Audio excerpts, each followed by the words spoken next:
Welcome to Thriving Lessons with Dr. G. Hi, everybody. If you are new here, hi, I'm Dr. G. My name is Grace Kakari, but I go by Dr. G, and I am a success and wellness advocate.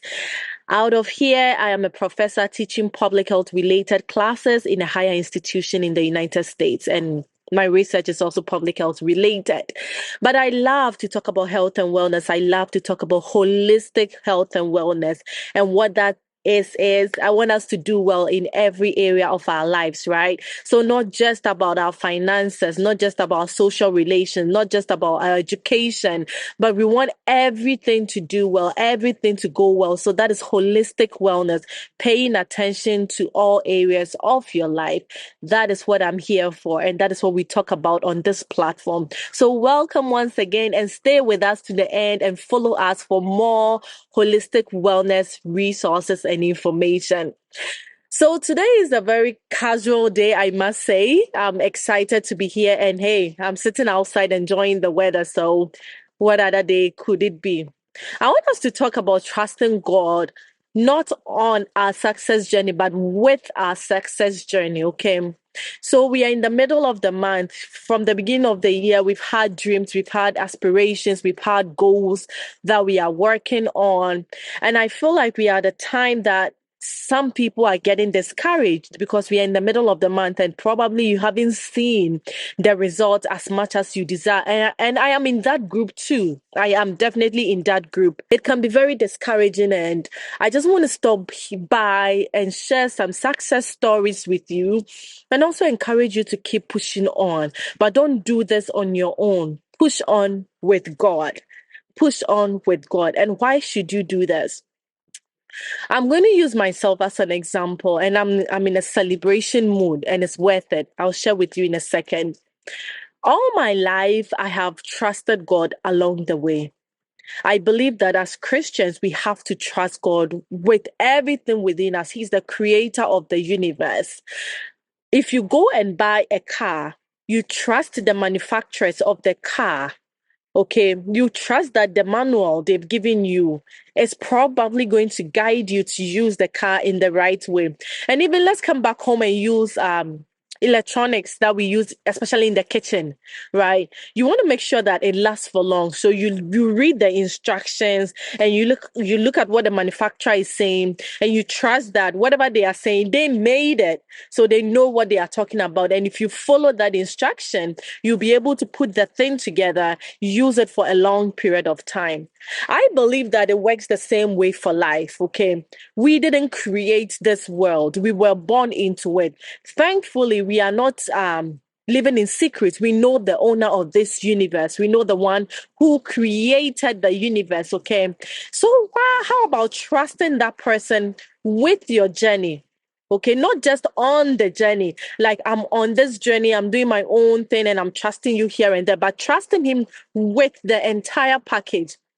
I have always been the average student. And average, I'm usually the lower average, not the upper average. You ask my classmates, I was never up there with them. But I have always trusted God along the way. I never know what is ahead of me, right? But I take steps. I take steps. I believe that we have the Holy Spirit in us, and the Holy Spirit is meant to guide us. Okay. So when the Holy Spirit gives you that inner instinct that do something, yes, do it. Sometimes as Christians, we sit back waiting for something to happen, waiting to have maybe the miracle come to us. Some people are lucky, they have the miracle just drop at their feet, and that would be wonderful. But sometimes you have to take the step. Okay, take the step, one step, before you see your miracle ahead of you. So that is what I'm encouraging us today, that whatever we have ahead of us, let us start taking the steps. Let us start taking the steps, and then we will see the road ahead. So back to my story, the one that I started talking about. When I was finishing the master's program, master's in public health, I was very excited and I was exhausted. I felt like I've done enough. And it's enough. Of course, what else do you want? You have a master's. What else do you even need in life, right? I felt that way. But then I also didn't know what was ahead of me. I was wondering, should I go for a job? Should I continue with school? I really didn't want to continue with school, but I had some friends and of course my husband also encouraging me to continue and do some other things related to school because that opportunity was there. I wanted God to probably send an angel, right? And the angel will come and tell me, my daughter Grace, take this route and do this thing. That would have been wonderful. But that didn't happen. It came through people telling me to do this and do that and do this. I considered those options and I decided to go back to school. And then what happened after that was after I got into the PhD program, the job I was hoping to go for almost kind of collapsed for lack of better words. The managers changed, new people took over, and I would have been in trouble if I had gone for that job because I was an international person. So the visa issues and everything would have gone against me, okay? Back then, I didn't see that. I thought that was the wonderful opportunity at that time to go for. But some way, somehow, I decided to go for the second option through the guidance of other people and, of course, through prayer as well. Then I went for this PhD, which I had not planned ahead of time. Again, I didn't have like, I'm going to get a PhD in mind, but in the moment that opportunity came and I went for it. Fast forward, PhD ended, almost ending. My husband moved to a new state. I'm a married woman, right? So I decided to follow my husband to the new state. I didn't know what was ahead of me. I asked for permission to teach my class online. We went through the process. I justified why I could teach my class online, which at that time was an in-person class. And we didn't have any online class in 2018, getting to the end of 2018. So we move on to the new state and COVID happened. COVID happened and now everybody had to move online, right? Every class had to go online. And then now my class, which I had moved online because I was moving out of state, became the example for others to follow. Again, this is an example of not knowing what is ahead, following the will of God by taking steps, and then things end up falling in place for you. So then that also happened. So then things have fallen in place for me. I finished school and a job opening came along, right, in the new state. Again, when I was moving to this state, I didn't know a job would be open at the very time that I'm finishing school. So this opportunity came and I took it up and then I moved on. What am I trying to say?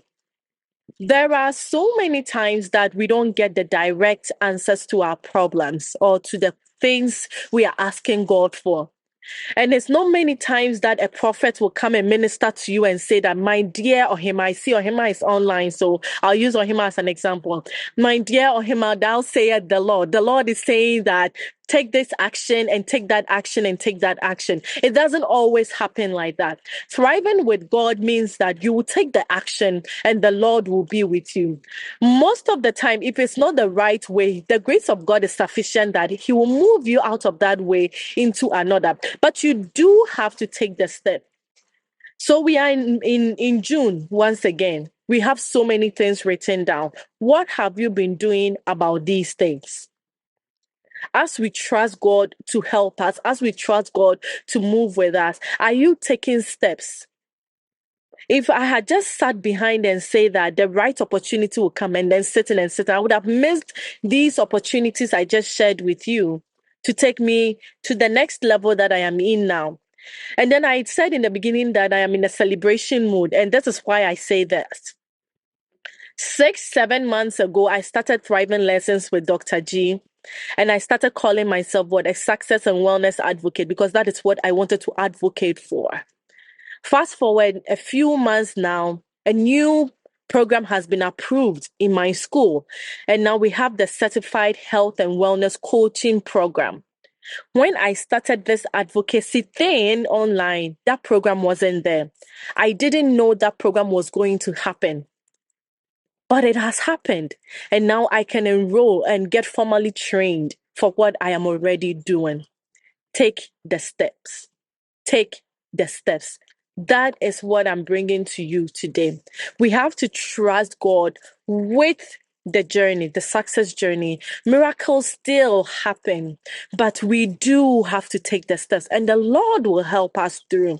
The Lord will help us through. The Lord will help us through. My thriving friends, the journey is long. The journey can be discouraging, but do not be discouraged. Just take the steps. Do what you can right now, and the Lord will see you through. So let's go back to our goals. Let's go back to the things we wrote down. What did you say you want to do by the end of June? What did you say you want to accomplish by the end of December? Go back to the drawing board. The things you've forgotten about, or the things you are waiting that a miracle should happen. Is there anything you can start doing right now in preparation for that miracle? Please go ahead and do it. So go on and thrive with God. I am wearing my t-shirt today. Thriving with God. I am thriving with God. I am not doing this on my own. And I hope you are also not doing it on your own, and you are thriving with God. I'll see you all next week. Take very good care of yourselves and go on and keep thriving. Bye, my friends. Bye.